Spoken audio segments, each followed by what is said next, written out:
नमस्कार, उत्कर्ष क्लासेस में आपका स्वागत है। वाणिज्य वर्ग का एक महत्वपूर्ण टॉपिक है आपका महत्वपूर्ण लेखांकन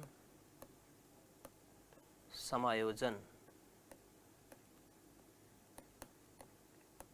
महत्वपूर्ण लेखांकन समायोजन, इम्पोर्टेंट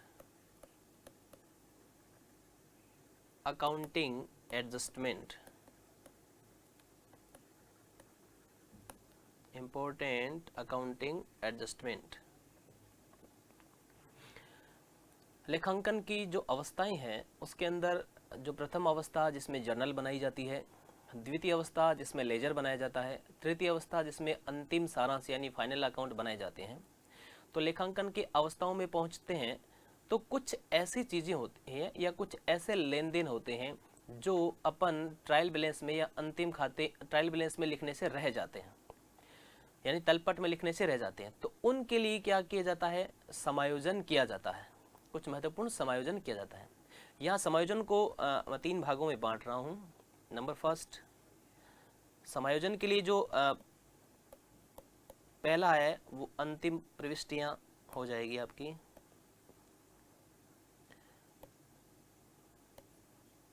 समायोजन को 3 भागों में हम बांट रहे हैं। नंबर फर्स्ट, अंतिम प्रविष्टियों के लिए समायोजन। नंबर सेकंड, प्रारंभिक प्रविष्टियों के लिए समायोजन। प्रारंभिक प्रविष्टियों के लिए समायोजन। और तीसरा महत्वपूर्ण जो भाग वो आपका एडजस्टमेंट एंट्रीज, समायोजन प्रविष्टियाँ। समायोजन प्रविष्टियाँ। सबसे पहले अपन बात कर रहे हैं कि जो लेखांकन के महत्वपूर्ण समायोजन है उन समायोजनों में सबसे पहला आपका है अंतिम प्रविष्टियाँ, क्लोजिंग एंट्रीज। दूसरा आपका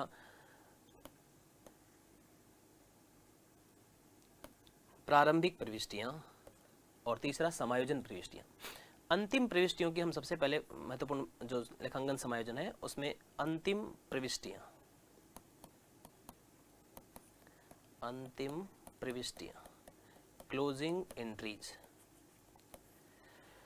अंतिम प्रविष्टियाँ इसके नाम से ही क्लियर है, यानी लेखा अवधि के अंत में जो प्रविष्टियाँ की जाती है उन्हें अंतिम प्रविष्टियाँ कहते हैं।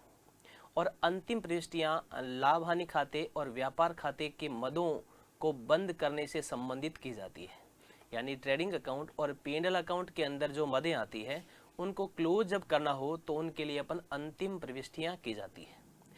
व्यापार खाते और लाभ हानि खाते के अंदर वस्तुगत और नाममात्र की जो चीज़ें आती है, वस्तुगत और नाममात्र की जो मदें आती हैं उनको क्या है, क्लोज किया जाता है, बंद किया जाता है। तो उनके लिए जो हम प्रविष्टियाँ करते हैं लेखांकन अवधि के अंत में उनको हम अंतिम प्रविष्टियाँ कहते हैं। तो अंतिम प्रविष्टियाँ किस किस से संबंधित होती है? अंतिम प्रविष्टियाँ आपकी एक तो संबंधित होती है व्यापार खाते से संबंधित और दूसरी संबंधित होती है व्यापार खाते से संबंधित और दूसरी लाभ हानि खाते से संबंधित। लाभ हानि खाते से संबंधित आपकी अंतिम प्रविष्टियां होती है। व्यापार खाते से संबंधित प्रविष्टियों की हम बात करते हैं। पहले व्यापार खाते से संबंधित यानी ट्रेडिंग अकाउंट से संबंधित जो अंतिम प्रविष्टियां हैं। व्यापार खाते से संबंधित जो अपन ट्रेडिंग अकाउंट से संबंधित जो प्रविष्टियां हैं वो अपन व्यापार खाते की 2 साइड होती है, एक तो होती है डेबिट साइड और दूसरी होती है क्रेडिट साइड।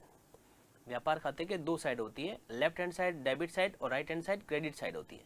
तो डेबिट साइड की जो मदें हैं उनके लिए जो प्रविष्टि की जाती है वो इस तरह से होती है। व्यापार खाते की जो मदें हैं उनमें डेबिट साइड की मदों के लिए, डेबिट साइड की मदों के लिए, डेबिट साइड की मदों के लिए जो प्रविष्टि की जाती है वो इस तरह से बनती है। Trading account debit to opening stock account to purchase account to direct expenses account. इस तरह से ट्रेडिंग अकाउंट के डेबिट साइड के मदों की प्रविष्टियां कर दी जाती है। व्यापार खाते के डेबिट साइड के जो मदे हैं उनको क्लोज करने के लिए जो अंतिम प्रविष्टियां की जाती है वो इस तरह से है: trading account debit to opening stock account to purchase account to direct expenses account. ये डेबिट साइड की मदों के लिए एंट्री की जाती है। अब अपन बात कर रहे हैं क्रेडिट साइड की मदों के लिए। व्यापार खाते की क्रेडिट साइड की मदों के लिए जो अंतिम प्रविष्टियां की जाती है उसकी हम बात कर रहे हैं। देखो, क्रेडिट साइड के अंदर हमारे एक तो आता है सेल्स और दूसरा आता है क्लोजिंग स्टॉक। तो इन दोनों को लिए एंट्री बनती है closing stock account debit, sales account debit to trading account. व्यापार खाते के क्रेडिट साइड की जो मदे हैं उनके लिए अंतिम प्रविष्टि की जाती है क्लोजिंग स्टॉक या सेल्स, दोनों, डेबिट टू ट्रेडिंग अकाउंट। ये तो रही डेबिट की और क्रेडिट की मदों के लिए। अब इसके अंदर जो कुछ चीज़ें आती है उनके लिए और एंट्री की जाती है वो अपन डिस्कस कर रहे हैं। व्यापार खाते की 2 एंट्री होगी, तीसरी जो है एंट्री उसकी अपन बात कर रहे हैं। व्यापार खाते की तीसरी जो एंट्री की जाती है, देखो, एक व्यापार खाते के अंदर आता है परचेज रिटर्न। परचेज रिटर्न, क्रय वापसी। क्रय वापसी व्यापारी द्वारा जो क्रय किया गया है, खरीदा गया माल है, किसी कारणवश उसी विक्रेता को वापस लौटाना जिससे खरीदा गया है, वो क्रय वापसी कहलाता है। तो क्रय वापसी जो चीज़ है वो परचेज के अंदर ट्रांसफर हो जाती है। हमें पता है परचेज रिटर्न का बैलेंस कौन सा होता है? परचेज रिटर्न का क्रेडिट बैलेंस होता है। तो परचेज रिटर्न का जो क्रेडिट बैलेंस है उसको परचेज के अंदर ट्रांसफर किया जाता है, यानी उसकी अंतिम प्रविष्टि बनती है। तो परचेज रिटर्न का बैलेंस होता है क्रेडिट, उसे क्या करना पड़ेगा? डेबिट। तो परचेज रिटर्न की एंट्री बन जाएगी आपकी परचेज रिटर्न यानी PR account debit to purchase account. इस तरह से ये परचेज रिटर्न की आपकी अंतिम प्रविष्टि हो जाएगी। चौथी अपन बात कर रहे हैं सेल्स रिटर्न की। सेल्स रिटर्न, सेल्स रिटर्न का मतलब विक्रय वापसी। किसी ग्राहक द्वारा व्यापारी को माल वापस लौटा देना किसी भी कारणवश, वो सेल्स रिटर्न कहलाता है। सेल्स रिटर्न का जो बैलेंस होता है वो डेबिट होता है। तो सेल्स रिटर्न की समायोजन प्रविष्टि बनेगी sales account debit, sales account debit to sales return account, sales account debit to sales return account. ये आपकी परचेज रिटर्न और सेल्स रिटर्न की एंट्रियां बनती हैं। अब महत्वपूर्ण चीज आपकी 5 नंबर जो व्यापार खाते से संबंधित एंट्री आती है। व्यापार खाता जो सूचना हमें देता है, इंफॉर्मेशन देता है, वो 2 तरह की देता है, या तो सकल लाभ की या सकल हानि की। यानी व्यापार खाता बनाने का उद्देश्य होता है सकल लाभ ज्ञात करना या सकल हानि, ग्रोस प्रॉफिट या ग्रोस लॉस। अगर व्यापार खाते का जो सारांश है, व्यापार खाते की जो सूचना है वो ग्रोस प्रॉफिट है, यानी व्यापार खाते से सकल लाभ हो रहा है, ग्रोस प्रॉफिट। तो ग्रोस प्रॉफिट अगर है तो उसके लिए जो एंट्री बनती है आपकी, अंतिम प्रविष्टि बनती है, वो इस तरह से बनती है। ग्रोस प्रॉफिट जो होता है हमें पता है कहाँ ट्रांसफर करते हैं, प्रॉफिट एंड लॉस अकाउंट के अंदर ट्रांसफर कर दिया जाता है। तो इसकी एंट्री बन जाती है trading account debit, trading account debit to profit and loss account. मित्रों ध्यान दीजिएगा, हम लोग अक्सर गलती करते हैं, ट्रेडिंग अकाउंट के अंदर जो ग्रोस प्रॉफिट होता है उसको अपन डायरेक्ट P&L न लिख करके टू ग्रोस प्रॉफिट लिखते हैं। अगर ट्रेडिंग अकाउंट अपन बना रहे हैं और ट्रेडिंग अकाउंट से मान लो कि ग्रोस प्रॉफिट हो रहा है, सकल लाभ हो रहा है, तो डेबिट साइड के अंदर अपन लास्ट में लिखते हैं टू ग्रोस प्रॉफिट। अपने को ऐसा नहीं करना चाहिए, अपने को to profit and loss account लिखना चाहिए, क्योंकि ग्रोस प्रॉफिट ट्रांसफर कहाँ पे होता है, प्रॉफिट एंड लॉस अकाउंट के अंदर जाता है। तो उसकी जो समायोजन प्रविष्टि होती है, अंतिम जो प्रविष्टि होती है वो ये बनती है trading account debit to profit and loss account, यानी gross profit transfer to profit and loss account. तो अपने को सही एंट्री क्या बननी चाहिए, trading account debit to P&L account, न कि ग्रोस प्रॉफिट। कभी भी ऐसे एंट्री नहीं करनी है आपको, trading account debit to gross profit नहीं करना है। Trading account debit to P&L account बनेगी कब, जब ग्रोस प्रॉफिट होगा तब। ठीक है जी, ये बात स्पेशली आपको ध्यान रखनी है, ग्रोस प्रॉफिट होने पर trading account debit to P&L करना है। अब नेक्स्ट, जब ग्रोस लॉस हो, जरूरी थोड़ी है प्रॉफिट ही हो, लॉस भी तो हो सकता है। अगर ग्रोस लॉस होता है सकल हानि होती है तो लास्ट एंट्री इसकी बन जाती है आपकी profit and loss account debit, profit and loss account debit to trading account, to trading account. ये एंट्री बन जाती है आपकी ग्रोस लॉस होने पर। तो दोस्तों व्यापार खाते से संबंधित जो अंतिम प्रविष्टियां हैं वो 6 अंतिम प्रविष्टियां बनती है, वो अपन ने अच्छे से एक्सप्लेन कर लिया है। एक बार वापस ध्यान से देखिए, व्यापार खाते के डेबिट साइड में जो आने वाली मदें हैं, व्यापार खाते के डेबिट साइड में जो आने वाली मदें हैं उनके लिए सबसे पहले जो अपन एंट्री करते हैं वो बनती है trading account debit to opening stock, to purchase और टू डायरेक्ट एक्सपेंसेस। ये व्यापार खाते की डेबिट मदों के लिए अंतिम प्रविष्टि की जाती है। दूसरी, व्यापार खाते की जो क्रेडिट मदें हैं उनके लिए जो अंतिम प्रविष्टि की जाती है वो होती है क्लोजिंग स्टॉक, सेल्स या क्लोजिंग स्टॉक ऊपर नीचे आप कैसे लिख सकते हो, इसमें ये मत सोचना कि क्लोजिंग स्टॉक कैसा लिख दिया ऊपर, सेल्स भी हो सकता है और क्लोजिंग स्टॉक भी हो सकता है क्योंकि दोनों क्रेडिट के आने वाले आइटम है। तो क्लोजिंग स्टॉक या sales, closing stock account debit, sales account debit to trading account, ये व्यापार खाते के क्रेडिट में आने वाले मदों की अंतिम प्रविष्टि है। उसके बाद में परचेज रिटर्न परचेज के अंदर ट्रांसफर हो जाता है तो उसकी क्लोजिंग प्रविष्टि बनती है purchase return account debit to purchase account, और सेल्स रिटर्न की अंतिम प्रविष्टि बनती है sales account debit to sales return account. उसके बाद में व्यापार खाता जो हमें इन्फॉर्मेशन देता है, सूचना देता है ग्रोस प्रॉफिट और ग्रोस लॉस की, तो ग्रोस प्रॉफिट से संबंधित जो अंतिम प्रविष्टि जो आपकी अंतिम प्रविष्टि है वो होती है trading account debit to profit and loss account, और ग्रोस लॉस से रिलेटेड होगी profit and loss account debit to trading account. इस तरह से अंतिम प्रविष्टियों के अंदर सबसे पहले जो व्यापार खाते की प्रविष्टियां हैं वो इस तरह से बनती है। ठीक है, क्लियर। अब हम बात कर रहे हैं कि लाभ हानि खाते से, प्रॉफिट एंड लॉस अकाउंट से अंतिम प्रविष्टियां किस तरह से बनती है। लाभ हानि खाते से, लाभ हानि खाते से, लाभ हानि खाता जिसको हम प्रॉफिट एंड लॉस अकाउंट बोलते हैं, प्रॉफिट एंड लॉस अकाउंट, इसकी मदों के लिए अंतिम प्रविष्टियां किस तरह से बनती है। लाभ हानि खाते में भी दो साइड होती है, डेबिट साइड और क्रेडिट साइड। लाभ हानि खाते की भी दो साइड होती है, आपकी डेबिट साइड और क्रेडिट साइड। तो जो डेबिट साइड की मदें हैं, डेबिट साइड, लाभ हानि खाते की जो डेबिट साइड है, नाम जो पक्ष है उसकी मदों के लिए जो अंतिम प्रविष्टियां की जाती है वो इस तरह से होती है profit and loss account debit to all indirect expenses account. लाभ हानि खाते के डेबिट की मदों के लिए अंतिम प्रविष्टि की जाती है profit and loss account debit to all indirect expenses account, और लाभ हानि खाते की क्रेडिट पक्ष की मदों के लिए, क्रेडिट साइड की जो मदें हैं उनके लिए अंतिम प्रविष्टि किस तरह से बनती है ऑल इनडायरेक्ट इनकम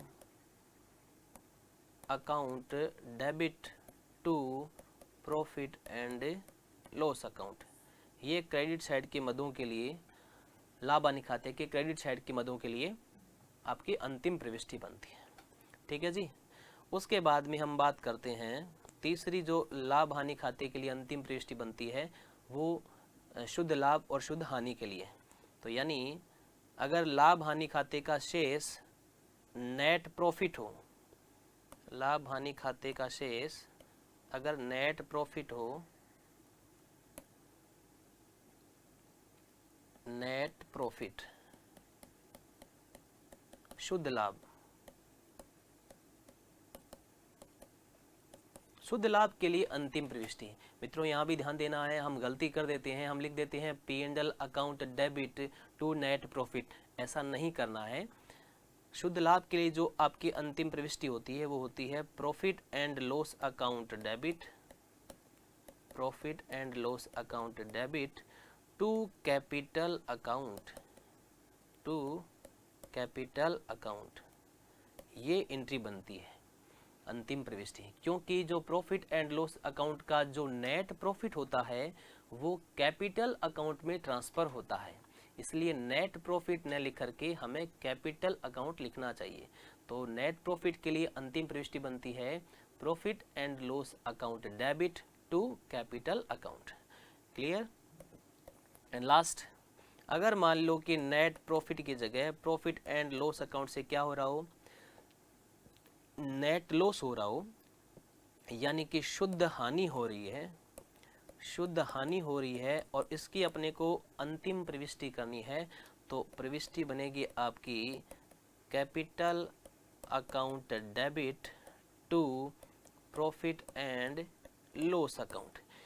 ये लाभ हानि खाते से संबंधित अंतिम प्रविष्टियां होती है, यानी लाभ हानि खाते से संबंधित 4 अंतिम प्रविष्टियां होती है।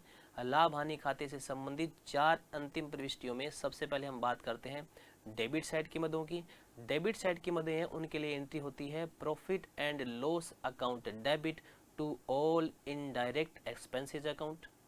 फिर क्रेडिट साइड की मदों के लिए अंतिम प्रविष्टियां, तो क्रेडिट साइड की मदों के लिए अंतिम प्रविष्टि होती है all indirect income account debit to profit and loss account. और उसके बाद में जो इंफॉर्मेशन हमें देता है, सूचना देता है जो हमें P&L अकाउंट, वो देता है शुद्ध लाभ और शुद्ध हानि की। तो जो शुद्ध लाभ होता है, नेट प्रॉफिट होता है, उस नेट प्रॉफिट के लिए जो हमारी अंतिम प्रविष्टि होती है उसको हम बोलते हैं profit and loss account debit to capital account. ठीक है जी। और जो नेट लॉस होता है उसके लिए एंट्री बन जाएगी capital account debit to profit and loss account. ये हमारी अंतिम प्रविष्टियां थी आपके व्यापार खाते से संबंधित, लाभ हानि खाते से संबंधित। ठीक है जी। अब हम बात करते हैं आहरण से संबंधित अंतिम प्रश्न। लाभ हानि खाते से संबंधित हो गई, अब अपन आहरण से संबंधित बात करते हैं। अगर आपका आहरण है, ड्रॉविंग है, ड्रॉविंग की अगर हम अपन अंतिम प्रविष्टि की बात करें तो ड्रॉविंग अकाउंट एक व्यापारी का खुद का निजी खाता होता है। ड्रॉविंग का मतलब होता है व्यापारी द्वारा खुद के लिए या अपने परिवार के लिए व्यापार से नगद या माल निकालना ड्रॉविंग्स या आहरण कहलाता है। तो ये व्यापारी का निजी खाता होता है। दूसरा, व्यापारी द्वारा व्यापार में विनियोजित धन कैपिटल कहलाता है। तो ये किस में मर्ज होगा? आपका कैपिटल में होगा। तो ड्रॉविंग जो अकाउंट है उसकी क्लोजिंग एंट्री इस तरह से बनेगी। ड्रॉविंग अकाउंट की जो हमारी क्लोजिंग एंट्री है वो इस तरह से बनेगी। ड्रॉविंग का चूंकि बैलेंस क्या होता है? डेबिट होता है। इसकी क्लोजिंग एंट्री इस तरह से बनेगी capital account debit, capital account debit to drawings account. इस तरह से ड्रॉविंग अकाउंट की अंतिम प्रविष्टि होती है capital account debit to drawings account. इसी के साथ में इनकम जो टैक्स होता है उसी की इसी तरह से एंट्री बनती है, क्योंकि इनकम टैक्स व्यापारी की खुद की इनकम का होता है और व्यापारी का खुद का खाता कौन सा होता है? ड्रॉविंग होता है। तो वो भी capital account debit to drawing entry बन जाती है। तो ये ड्रॉविंग से संबंधित आपकी अंतिम प्रविष्टियां थी। तो मित्रों, इसी के साथ में हमारी अंतिम प्रविष्टियां जो महत्वपूर्ण हमारे लेखांकन समायोजन था उसका जो पहला पॉइंट हमारा है अंतिम प्रविष्टियां, वो कंप्लीट हुआ, जिसके अंदर व्यापार खाते से संबंधित, लाभ हानि खाते से संबंधित अंतिम प्रविष्टियां की जाती है। वो हमने अच्छे से पूरी कंप्लीट कर ली। दूसरे पॉइंट की ओर बढ़ते हैं जो लेखांकन का महत्वपूर्ण समायोजन है, और उसका नाम क्या है? प्रारंभिक प्रविष्टियां। तो प्रारंभिक प्रविष्टियों की ओर चलते हैं। प्रारंभिक प्रविष्टियों में, प्रारंभिक प्रविष्टियों के अंदर आपका आता है, सबसे पहले हेडिंग लिखते हैं अपन प्रारंभिक प्रविष्टियां। प्रारंभिक प्रविष्टियां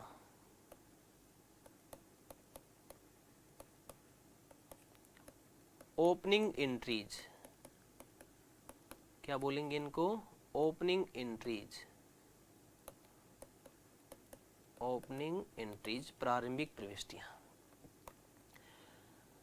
जिस तरह से हमने कहा था कि लेखांकन अवधि के अंत में जो प्रविष्टियां की जाती है उनको हम अंतिम प्रविष्टियां कहते हैं, ठीक उसी तरह से लेखांकन वर्ष के प्रारंभ में की जाने वाली प्रविष्टियों को हम प्रारंभिक प्रविष्टियां कहते हैं।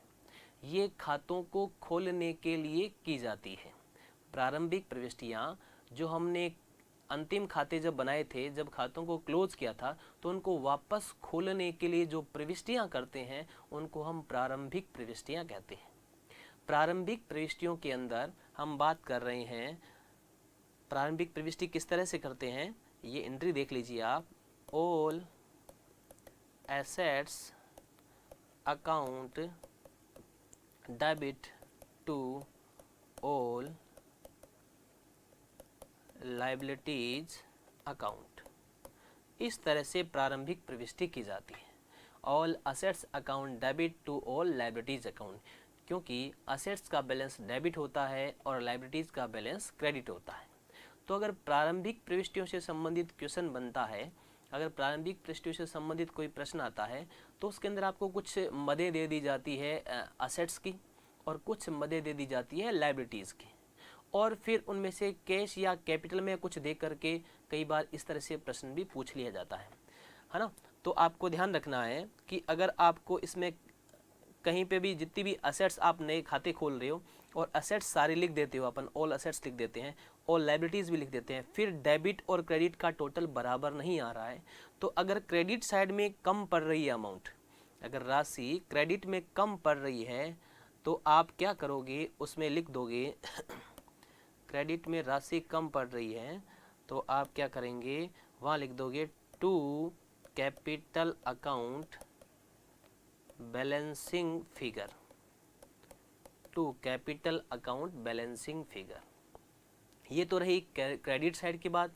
अगर हमने सारी असेट्स के खाते खोल लिए हैं, लाइबिलिटीज़ के खाते खोल दिए हैं, और डिफरेंस रहा था, जो अंतर रहा था वो कम पड़ रहा था क्रेडिट साइड में, तो हम क्रेडिट साइड में टू कैपिटल अकाउंट ब्रैकेट में बैलेंसिंग फिगर लिख देंगे कि ये शेष मद रही। अगर इसका ठीक अपोजिट हो गया, अगर डेबिट में कम पड़ गई अमाउंट राशि, तो अपन क्या करेंगे, डेबिट में लिखेंगे कैश या गुडविल, कैश या गुडविल अकाउंट लिखेंगे डेबिट, और ब्रैकेट में लिख देंगे बैलेंसिंग फिगर। तो मित्रों ध्यान रखना है, अगर आप प्रारंभिक प्रविष्टि कर रहे हैं, आपने ऑल असेट्स को डेबिट कर दिया है, ऑल लाइबिलिटीज़ को क्रेडिट कर दिया है, उसके बाद में भी आपका डिफरेंस आ रहा है, तो अंतर की राशि अगर क्रेडिट में कम पड़ रही है तो कैपिटल होगी, और डेबिट में कम पड़ रही है तो क्या हो जाएगी आपकी, डेबिट में कम पड़ रही है तो आपकी राशि हो जाएगी कैश या गुडविल के नाम से। ठीक है, ये होती है आपकी प्रारंभिक प्रविष्टियाँ। तो महत्वपूर्ण लेखांकन समायोजन, इम्पोर्टेंट अकाउंटिंग एडजस्टमेंट में हमने अंतिम प्रविष्टियाँ और प्रारंभिक प्रविष्टियाँ का टॉपिक अच्छे से क्लियर कर लिया है। अब तीसरा जो महत्वपूर्ण है वो आपका है टॉपिक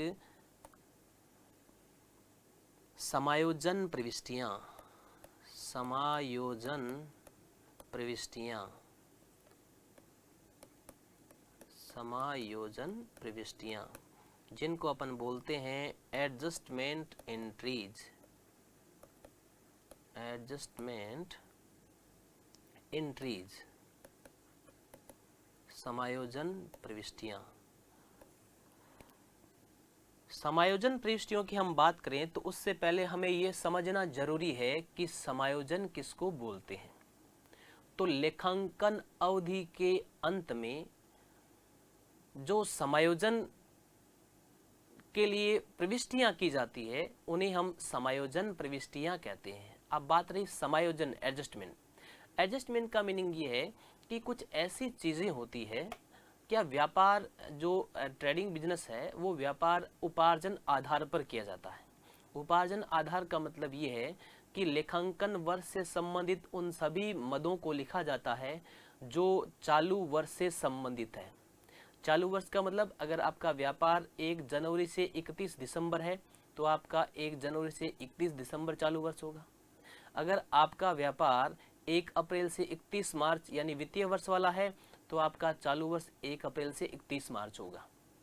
तो आपका जो भी आपका चालू वर्ष है, चाहे वो जनवरी से दिसंबर वाला हो, चाहे आपका अप्रैल से मार्च वाला हो, अगर इसके अंदर कुछ ऐसी चीज़ें हैं, कुछ ऐसी मदें हैं जो करंट ईयर से रिलेटेड है लेकिन ना तो अभी प्राप्त हुई है ना हमने चुकाई है, जो यानी इस तरह की एडजस्टमेंट है जो चालू वर्ष से तो संबंधित है लेकिन अभी तक न तो उनका किसी का भुगतान हुआ है या फिर या अपने को रिसीव नहीं हुआ है, तो उनको अपने को सही लिखना पड़ता है, उनको एडलेस करना पड़ता है।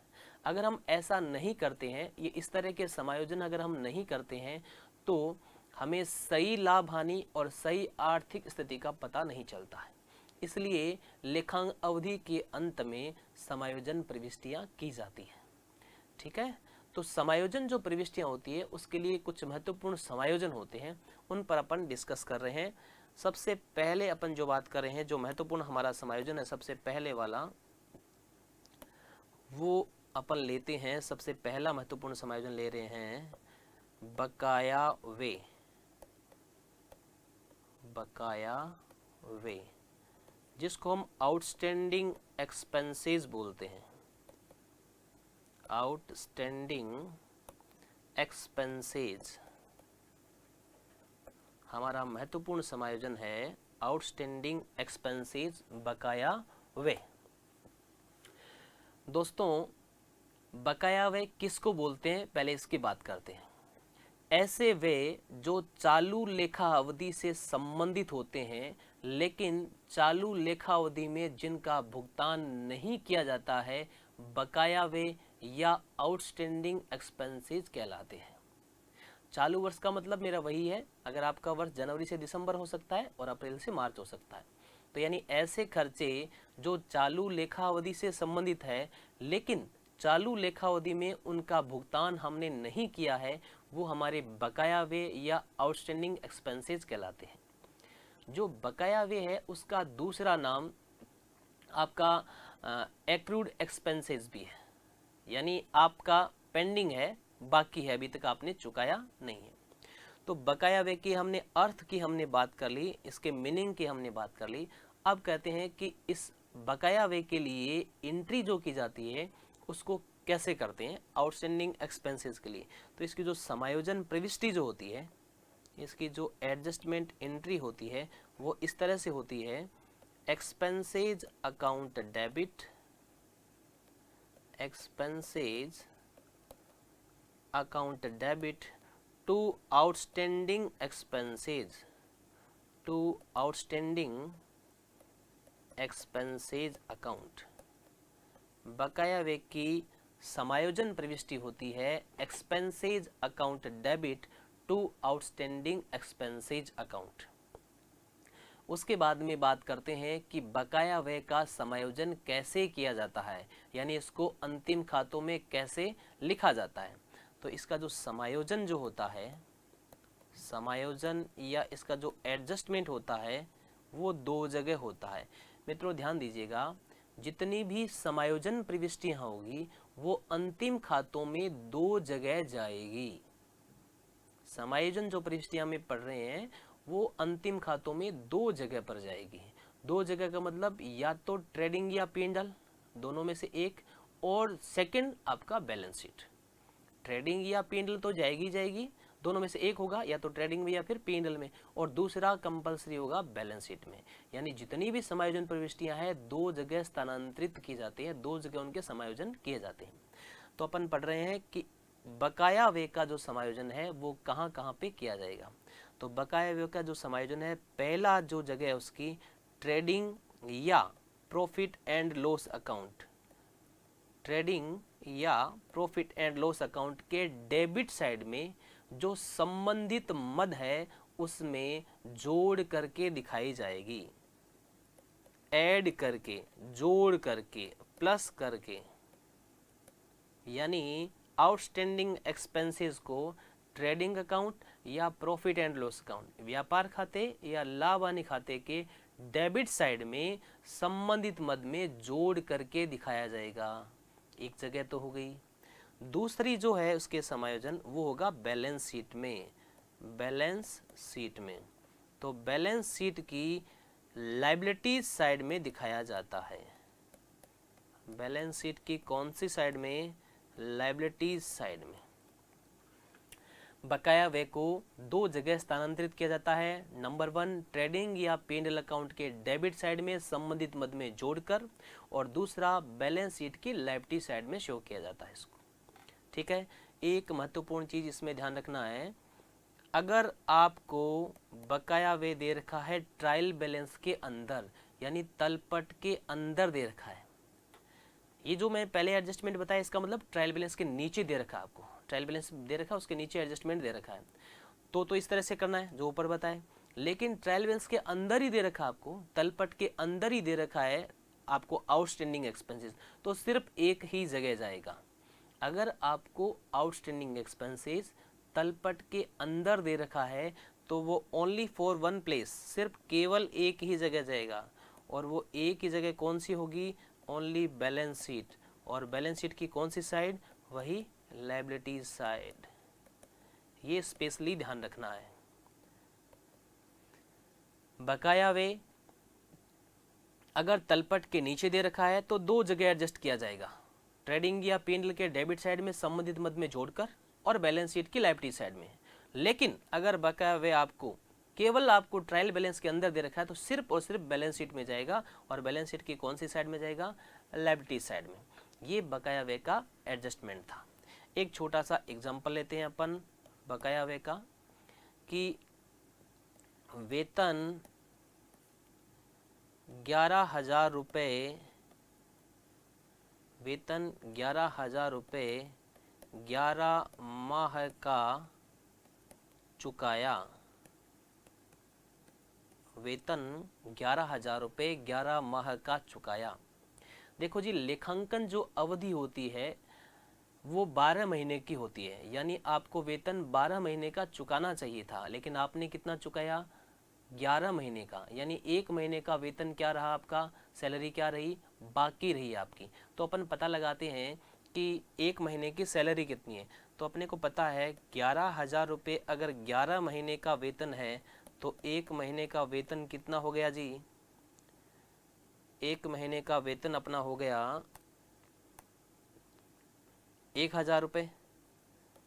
एक महीने का वेतन अपना हो गया 1,000 रुपये। तो 1,000 रुपये एक महीने का वेतन है, 12 महीने का चुकाना था, 11 महीने का हो गया, तो एक महीने का बाकी रहा 1,000। इसको हम क्या बोलेंगे? आउटस्टैंडिंग सैलरी बोलेंगे। क्या बोलेंगे? आउटस्टैंडिंग सैलरी या बकाया वेतन बोलेंगे। इसको हम एडजस्ट करेंगे। अब इसको एडजस्ट करने के दो तरीके हैं। मोस्टली तलपट बनाने के बाद में ये एडजस्टमेंट किए जाते हैं, तो तलपट के नीचे दे रखे होते हैं, और तलपट के नीचे जब समायोजन दे रखे होते हैं तो उनको दो जगह स्थानांतरित किया जाता है। अब इसको अपने को अंतिम खातों में दिखाना है, तो सैलरी हमको पता है कि salary profit and loss account में दिखाई जाती है। तो अपन छोटा सा प्रॉफिट एंड लॉस अकाउंट बनाते हैं, और प्रॉफिट एंड लॉस अकाउंट की डेबिट साइड और क्रेडिट साइड इस तरह से बना देते हैं। तो डेबिट साइड में, left hand side debit side, उसमें लिखा जाता है टू सैलरी। सैलरी तो आपको दे रखी है 11,000 रुपये। सैलरी कितनी दे रखी है? 11,000। वो कितने महीने की है? 11 महीने की, और एक महीने की आउटस्टैंडिंग है। तो हमने यहाँ पे रूल में पढ़ा था, ट्रेडिंग और P&L अकाउंट में ऐड करके दिखाते हैं। तो P&L अकाउंट में इस आउटस्टैंडिंग को क्या करेंगे? ऐड करेंगे। तो ऐसे लिखेंगे ऐड, और फिर लिखेंगे आउटस्टैंडिंग सैलरी। कितने रुपए हैं एक महीने की? 1,000। और 11,000 और 1,000 कितनी हो गई? 12,000। इस तरह से आउटस्टैंडिंग सैलरी को शो किया जाता है। समझ में आया? तो ये एक जगह तो आपका शो हो गया, कहाँ पे? P&L अकाउंट में तो हो गया। एडजस्टमेंट दो जगह शो किए जाते हैं, तो दूसरी जो जगह बची वो हमारी रही बैलेंस शीट। दूसरी जगह रही हमारी बैलेंस शीट। बैलेंस शीट दूसरी जगह, उसको भी बना देते हैं। ये लो जी balance sheet. Balance sheet, balance sheet के अंदर छोटी सी बैलेंस शीट बनाते हैं।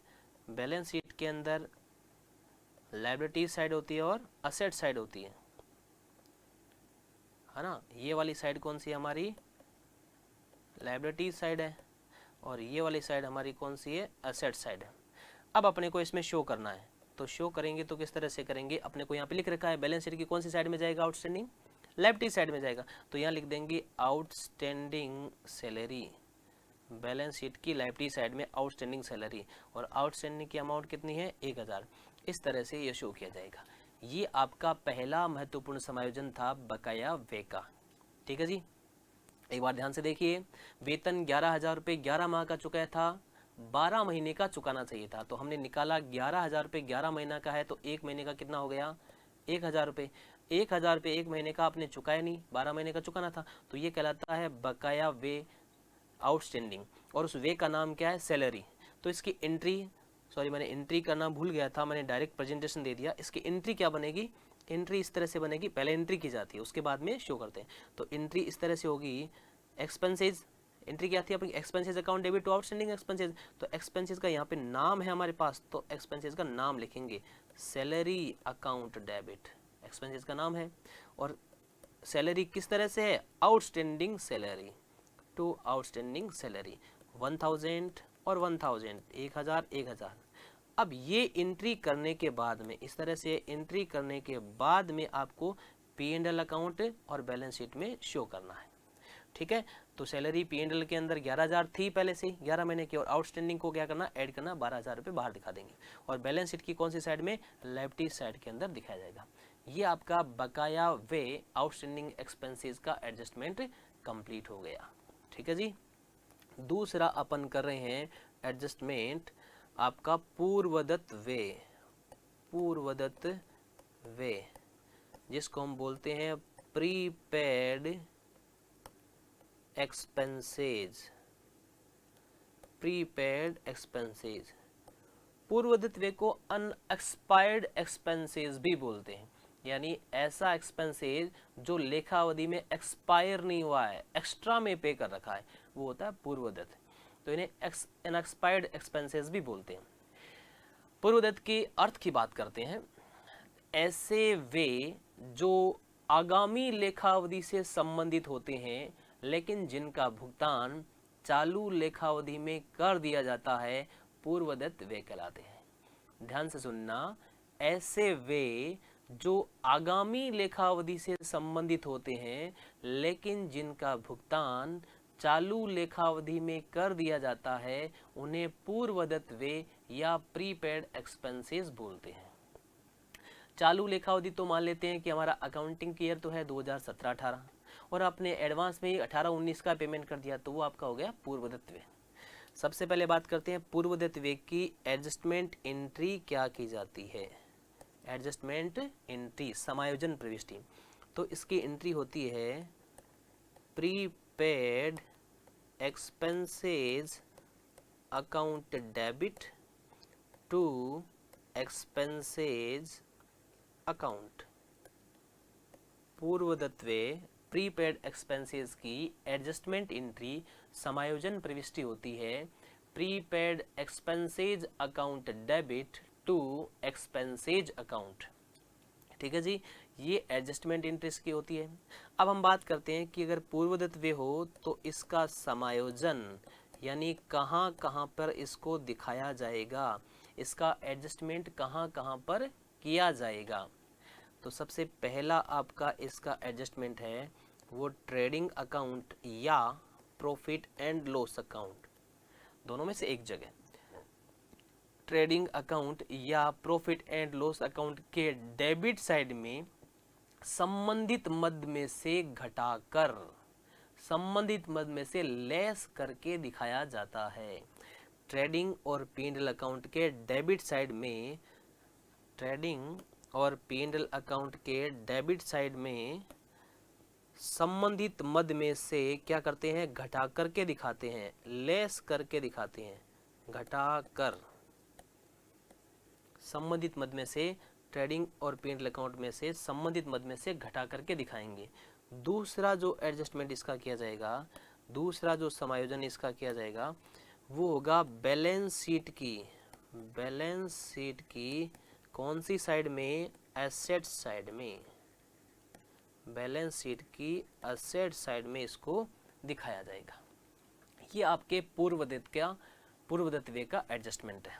पहला कौन सा, ट्रेडिंग या P&L अकाउंट के डेबिट साइड में संबंधित मद में से घटाकर, और दूसरा बैलेंस शीट की असेट साइड में प्रीपेड एक्सपेंसेस को दिखाया जाता है। अब इसमें भी महत्वपूर्ण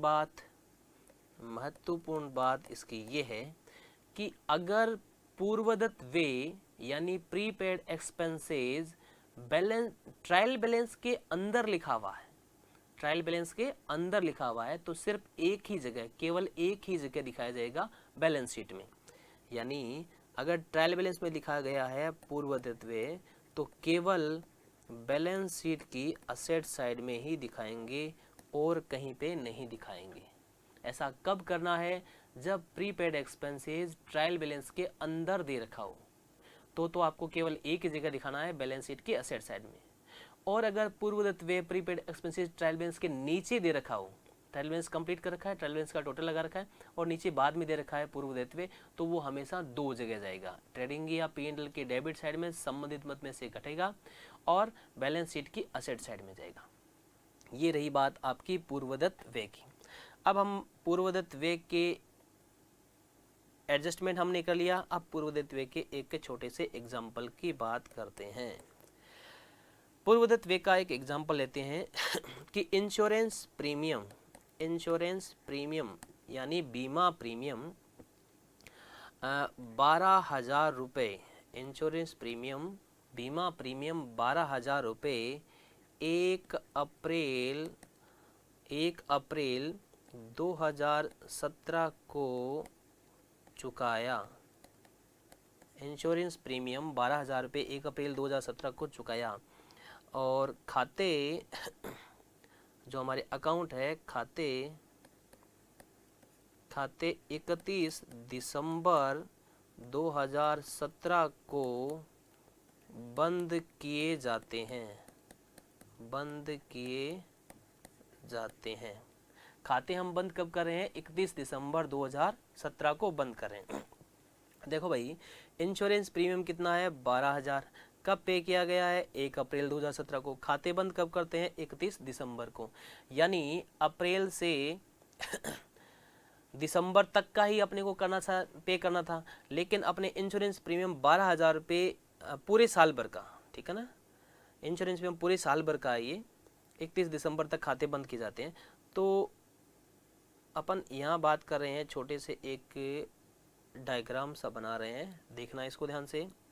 यहाँ पे 1 अप्रैल को आपने इंश्योरेंस प्रीमियम पे किया और यहाँ अपन मान लेते हैं हमारा क्या है, 31 दिसंबर, जहाँ पे हमारा अकाउंट क्लोज होता है।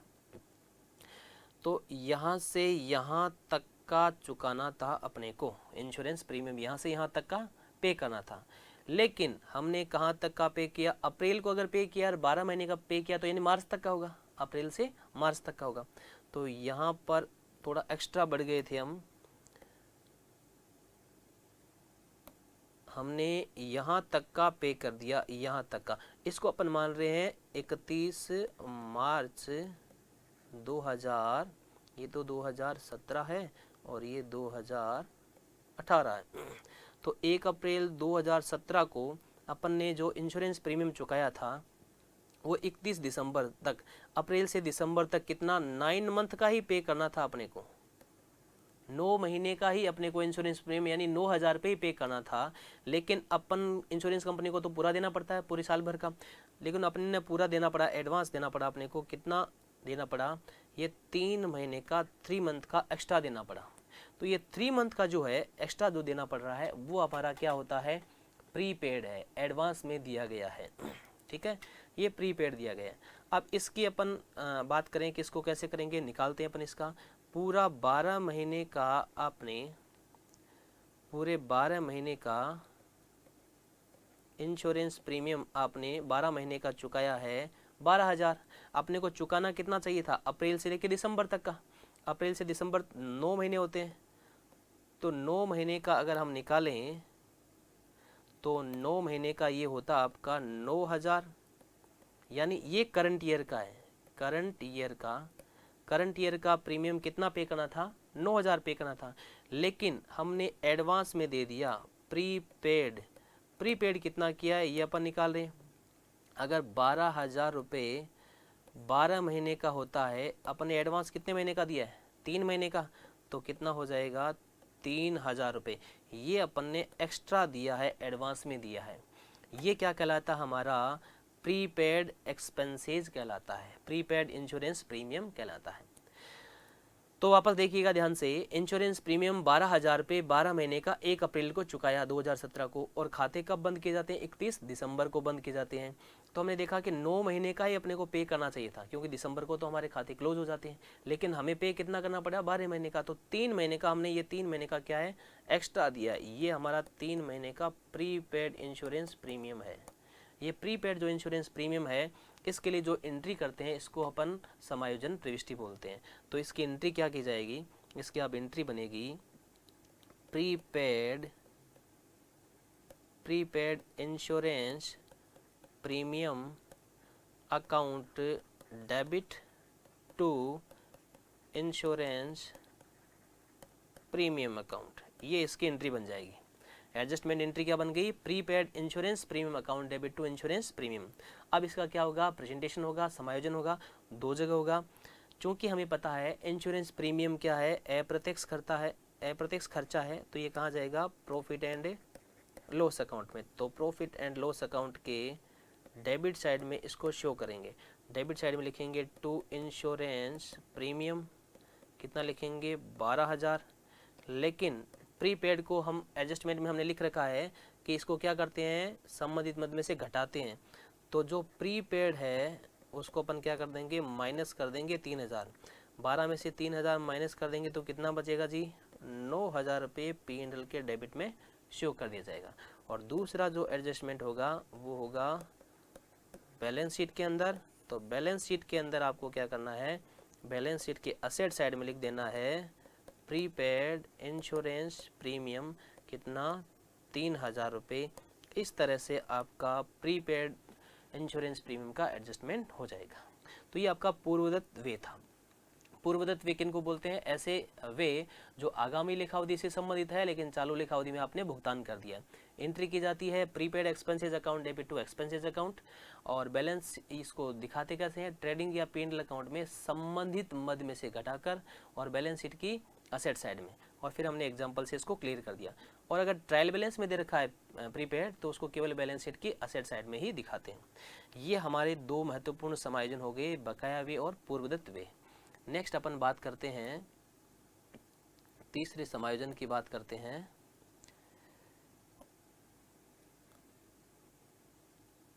तीसरा हमारा जो समायोजन है,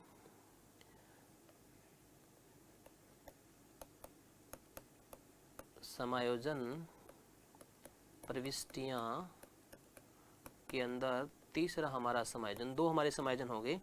तीसरे हम समायोजन की बात करें, 3 नंबर जो हमारा समायोजन है वो है उपार्जित आय। उपार्जित आय जिसको हम बोलते हैं एक्रूड इनकम। एक्रूड इनकम, ठीक है जी, एक्रूड इनकम की हम बात करें। उपार्जित आय, तीसरा महत्वपूर्ण समायोजन हमारा उपार्जित आय। अर्थ सुनिएगा इसका ध्यान से, ऐसी आय जो चालू लेखा अवधि से संबंधित है लेकिन लेखा अवधि की समाप्ति तक हमें प्राप्त नहीं हुई है। ऐसी आय जो चालू लेखा अवधि से संबंधित है लेकिन लेखा अवधि की समाप्ति तक हमें प्राप्त नहीं हुई है, उपार्जित आय या एक्रूड इनकम कहलाती है। उपार्जित आय को बकाया आय यानी आउटस्टैंडिंग इनकम भी बोलते हैं। अब हम बात करते हैं इसकी एंट्री क्या करती हैं। तो उपार्जित आय या एक्रूड इनकम की एंट्री बनती है accrued income account debit to income account. और इसको दिखाते कैसे, इसका समायोजन कैसे किया जाता है, इसे लाभ हानि खाते के P&L अकाउंट के क्रेडिट साइड में संबंधित मद में जोड़कर दिखाते हैं तथा बैलेंस शीट की असेट साइड में दिखाया जाता है। और यदि एक्रूड इनकम ट्रायल बैलेंस के अंदर लिखा हुआ है तो केवल एक ही जगह दिखाया जाएगा, बैलेंस शीट की असेट साइड में। हम डिटेल से बात करते हैं। उपार्जित आय जिसका अर्थ हमने पढ़ लिया था SCI जो चालू लेखा अवधि से संबंधित है, लेकिन हमें अवधि की समाप्ति तक मिली नहीं है, तो इसकी एंट्री क्या करते हैं। अब एंट्री की बात करते हैं। एंट्री होती है इसकी accrued income account debit to income account, accrued income account debit to income account. ये तो इसकी होगी एडजस्टमेंट एंट्री। अब हम बात करते हैं इसके समायोजन की, एडजस्टमेंट की, यानी इसको कहाँ कहाँ पर दिखाया जाता है। तो सबसे पहले तो देखो जी, इनकम कभी भी सेल्स के अलावा इनकम ट्रेडिंग में कभी नहीं आती है। केवल सेल्स एक ऐसी इनकम है जो ट्रेडिंग अकाउंट में अपन शो करते हैं। बाकी जितनी भी इनकम एक्स्ट्रा अगर और कोई इनकम होती है तो वो प्रॉफिट एंड लॉस अकाउंट में आएगी, ट्रेडिंग में नहीं आती है। तो अपन यहाँ पे ट्रेडिंग का नाम ही हटा देते हैं, डायरेक्ट क्या लिखेंगे, प्रॉफिट एंड लॉस अकाउंट। तो पहला समायोजन प्रॉफिट एंड लॉस अकाउंट के क्रेडिट साइड में संबंधित मद में क्या करते हैं, इसको ऐड करके दिखाते हैं। संबंधित मद में ऐड करके दिखाएंगे, संबंधित मद में जोड़कर, एक्रूड इनकम को संबंधित मद में जोड़कर दिखाते हैं। दूसरा, दो जगह जाते हैं समायोजन, बैलेंस शीट की एसेट्स साइड में दिखाएंगे। बैलेंस शीट की कौन सी साइड में, एसेट्स साइड में। बैलेंस शीट की असेट साइड में इसको दिखाते हैं। बैलेंस शीट की असेट साइड में, ठीक है। अब हम बात करते हैं कि समायोजन इसका हो गया। समायोजन के बाद में महत्वपूर्ण चीज है इसकी, जो अगर इसको दे रखा हो ट्रायल बैलेंस के अंदर, उपार्जित आय को कहाँ दे रखा हो, ट्रायल बैलेंस के अंदर दे रखा हो, तलपट के अंदर दे रखा हो, तो केवल एक ही जगह जाएगी। एक्रूड इनकम केवल एक ही जगह जाएगी, और वो कहाँ जाएगी, बैलेंस शीट की कौन सी साइड में, एसेट्स साइड में। ट्रायल बैलेंस के अंदर असेट एक्रूड इनकम दे रखी है तो बैलेंस शीट की असेट साइड में एक ही जगह जाएगी, पी एंड एल में फिर शो नहीं किया जाएगा।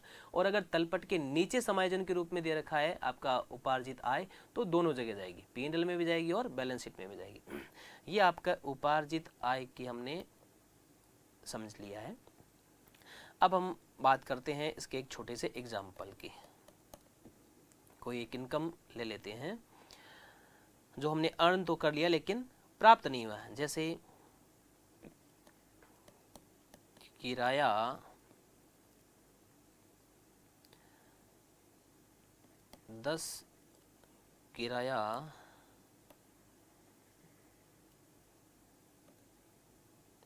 10 माह का प्राप्त हुआ ₹10,000। किराया 10 माह का प्राप्त हुआ ₹10,000। देखो जी, हम अकाउंटिंग ईयर की जब बात करते हैं तो हमें 10 माह का 10,000 किराया प्राप्त हुआ, तो एक महीने का किराया कितना हुआ, 1,000 रुपये। हमें 10 महीने का क्यों भाई, 12 महीने का मिलना चाहिए। हमारी लेखांकन जो अवधि है, जो अकाउंटिंग पीरियड है, वो हमारा 12 महीने का होता है। यानी 10 महीने का मिला है तो कितने महीने का बाकी है, 2 महीने का बाकी है। यानी 2 महीने का, 2 मंथ का आपका किराया बाकी है। एक महीने का कितना है, 1,000 रुपये, तो आपका 2 महीने का कितना हो जाएगा, 2 महीने को 1000 से मल्टीप्लाई कर लेंगे तो 2,000 रुपये। यानी ये 2,000 रुपये जो है वो आपका एक्रूड रेंट है, एक्रूड रेंट है।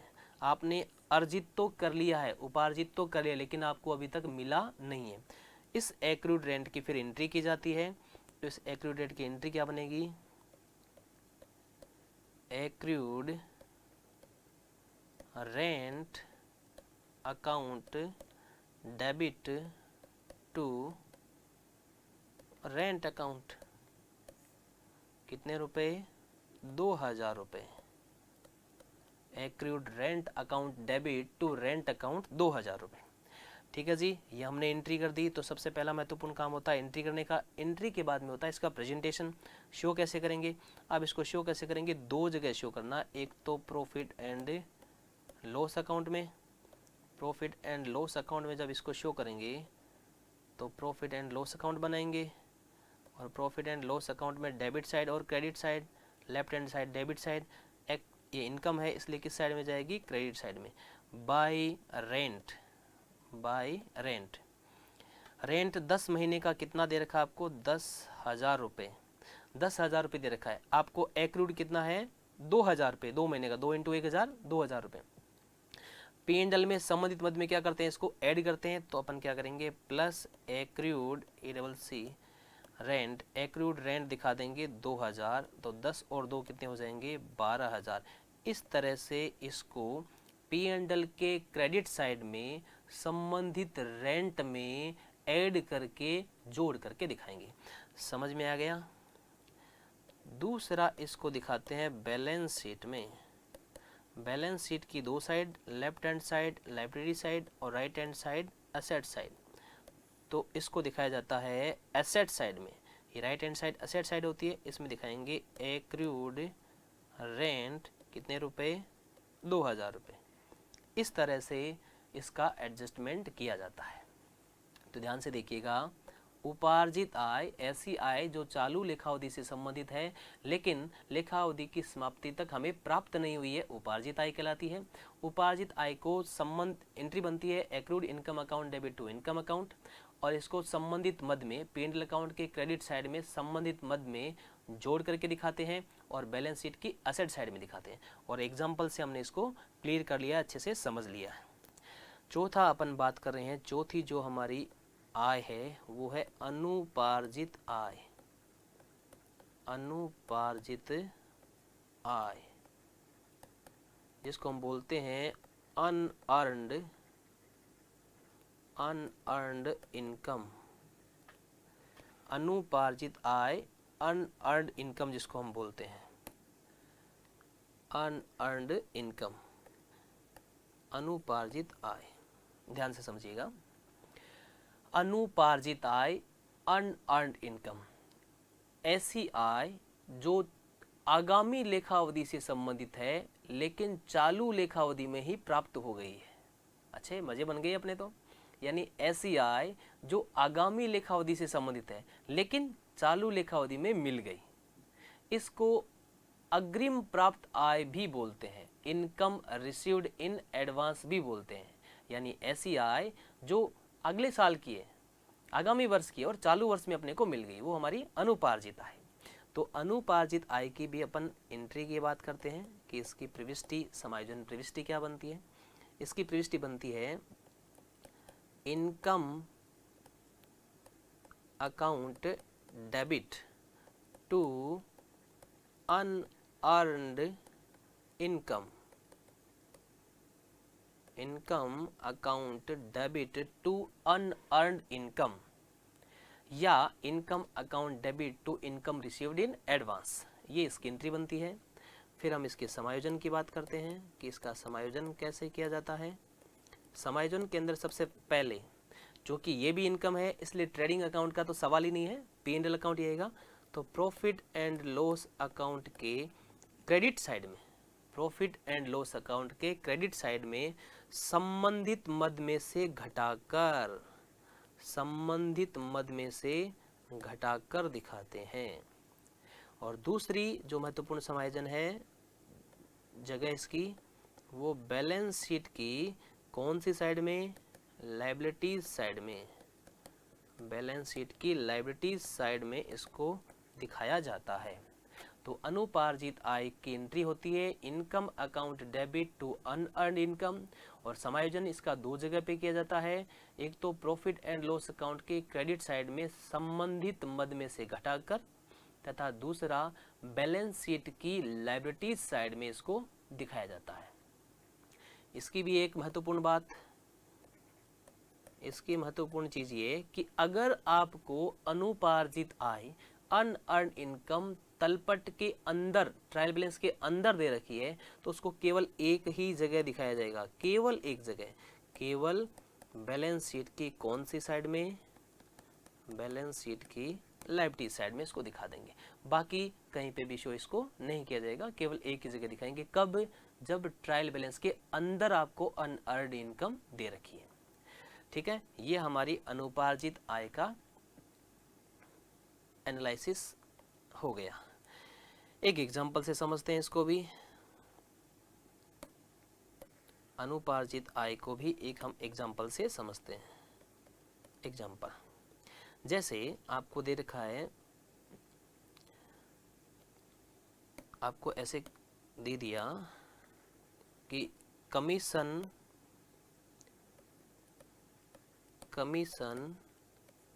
13,000 रुपये, कमीशन 13,000 रुपये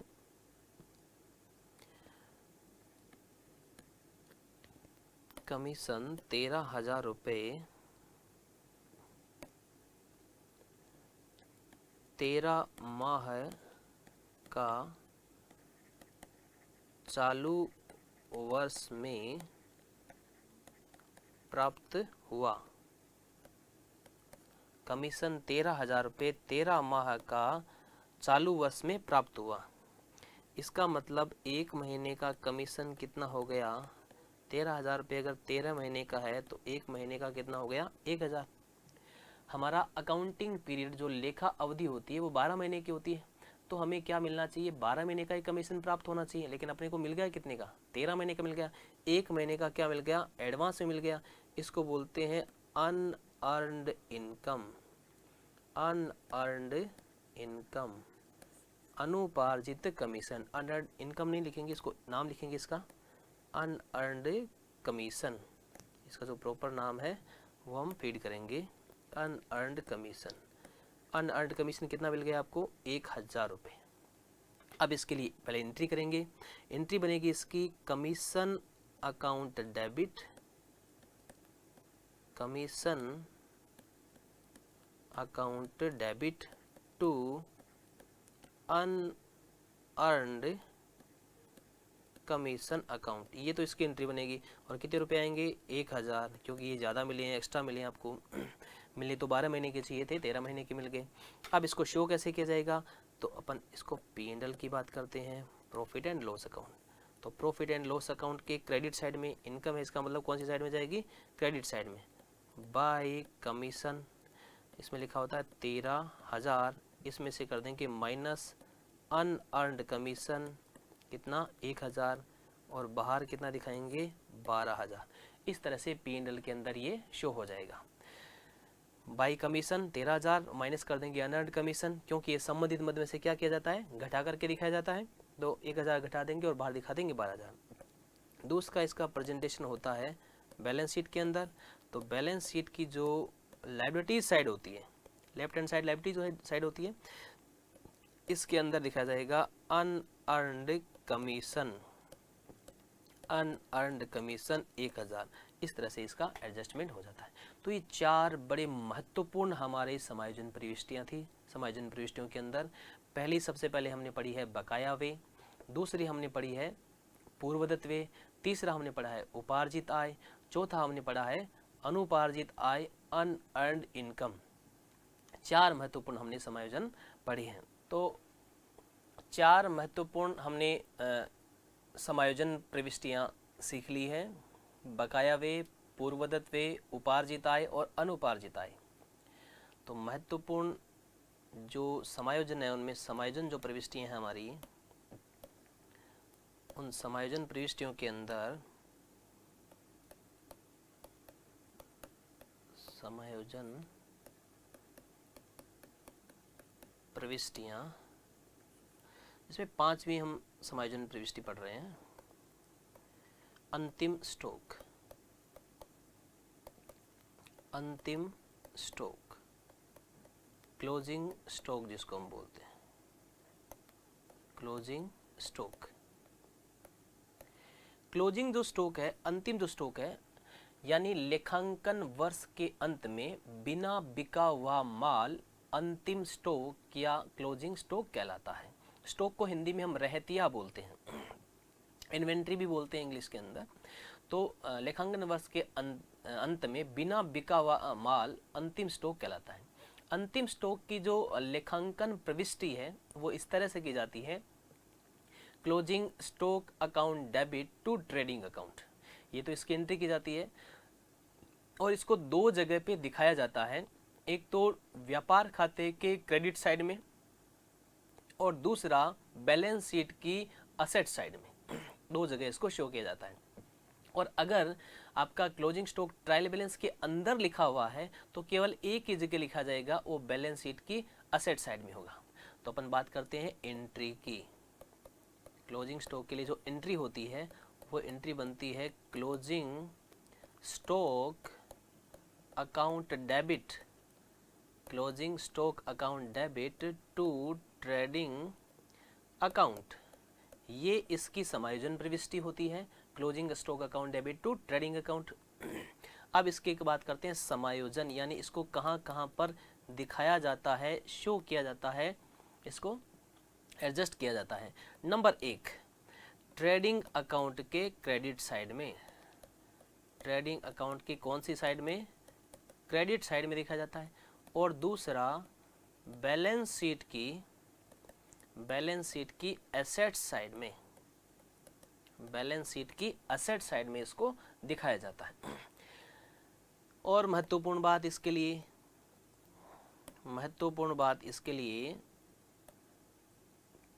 महत्वपूर्ण चीज ये है,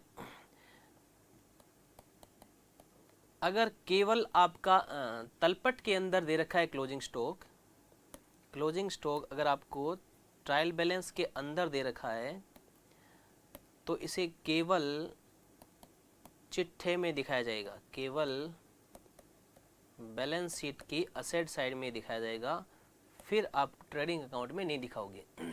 अगर ट्रायल बैलेंस के अंदर क्लोजिंग स्टॉक दे रखा है तो उसे अपन डायरेक्ट कहाँ दिखाएंगे? बैलेंस शीट की असेट साइड में ही दिखाएंगे। ये तो थी इसकी पहली महत्वपूर्ण बात। दूसरी महत्वपूर्ण बात यह है कि जो स्टॉक जो होता है उसका मूल्यांकन दो तरह से किया जाता है, एक तो लागत मूल्य पे, दूसरा बाजार मूल्य पे। तो स्टॉक का मूल्यांकन लागत मूल्य और बाजार मूल्य दोनों में से जो कम होता है उस पर दिखाया जाता है, यानी मार्केट प्राइस और कॉस्ट प्राइस दोनों में से जो कम होगा, which is lower, market price और बाजार प्राइस जो है, मार्केट प्राइस और दूसरी कॉस्ट प्राइस है, उसमें से जो भी कम होगा उस पर अपन दिखाएंगे इसको। ठीक है जी, ये आपका महत्वपूर्ण एडजस्टमेंट था अंतिम स्टॉक का। तो ये अंतिम स्टॉक का एडजस्टमेंट हमने कर लिया। ये 5 नंबर आपका एडजस्टमेंट था, 4 हम पहले से पढ़ चुके थे, 5वां ये एडजस्टमेंट था, 5वां हमारा एडजस्टमेंट अंतिम स्टॉक।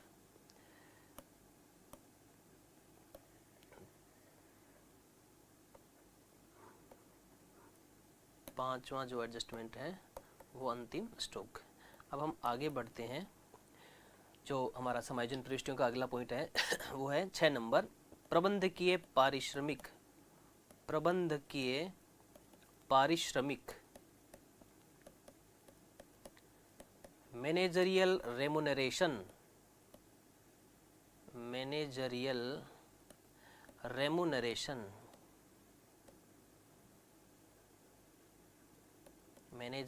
रेमुनरेशन।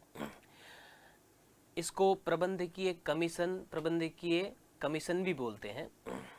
देखो जी, रेमुनरेशन जो शब्द है उसके अंदर बहुत सारी चीजें सम्मिलित होती है। पारिश्रमिक के अंदर वेतन, भत्ते, बोनस और अन्य चीजें जो प्रबंधक को दी जाती है, सुविधाएं दी जाती है, वो पारिश्रमिक के अंदर इंक्लूड होती है। तो पारिश्रमिक शब्द में बहुत सारी चीजें शामिल है।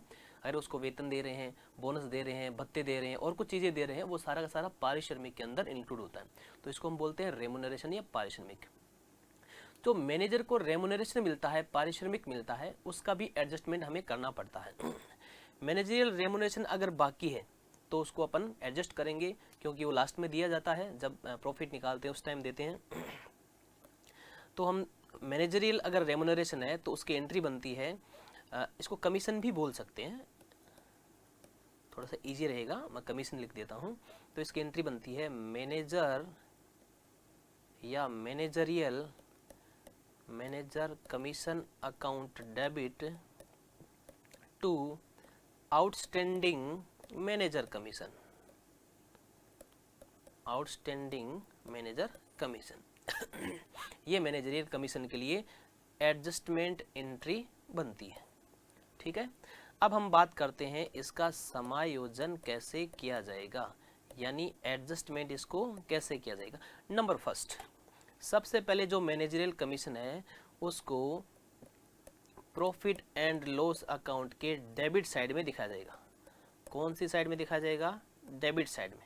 एडलेस कुछ नहीं करना, सीधा दिखाना है इसको। मैनेजरियल कमीशन को प्रॉफिट एंड लॉस अकाउंट के डेबिट साइड में दिखाया जाता है, क्योंकि हमारा क्या है? एक्सपेंसेस है। दूसरा, मैनेजरियल कमीशन को बैलेंस शीट की लायबिलिटीज साइड में दिखाया जाएगा। बैलेंस शीट की लायबिलिटीज साइड में आउटस्टैंडिंग मैनेजर कमीशन करके दिखाया जाता है।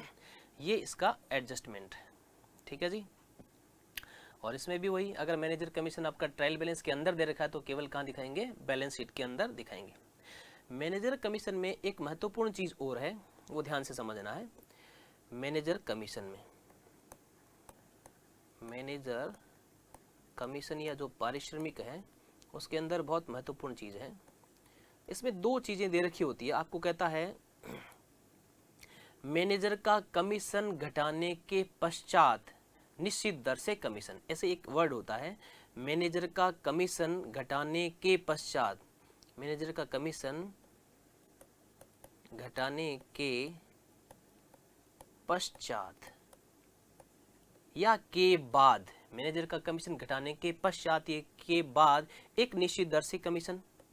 और दूसरा होता है आपको मैनेजर का कमीशन घटाने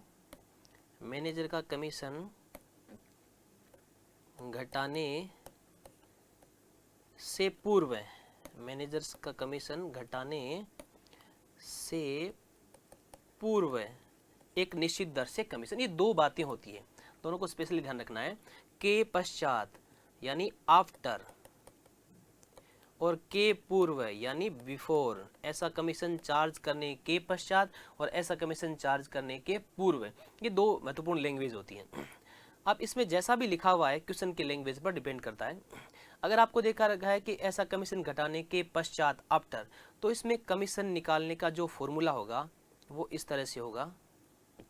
के पश्चात रखा हो तो कमीशन की दर, rate upon 100 plus rate into ऐसा कमीशन चार्ज करने से पूर्व का लाभ, कमीशन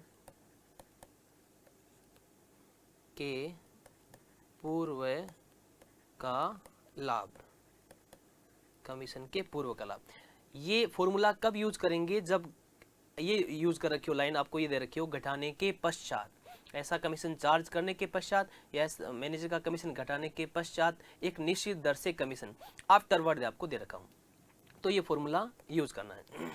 दूसरा वाला फॉर्मूला कब यूज करना है? ये पूर्व वाला कब यूज करना है?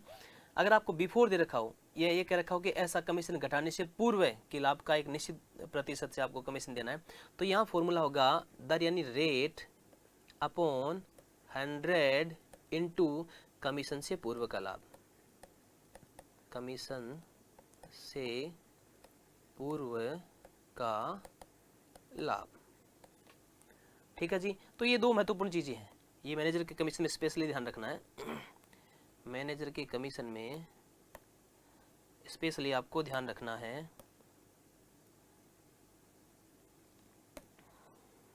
ठीक है, ये मैनेजर के कमीशन में आपको ध्यान रखना है।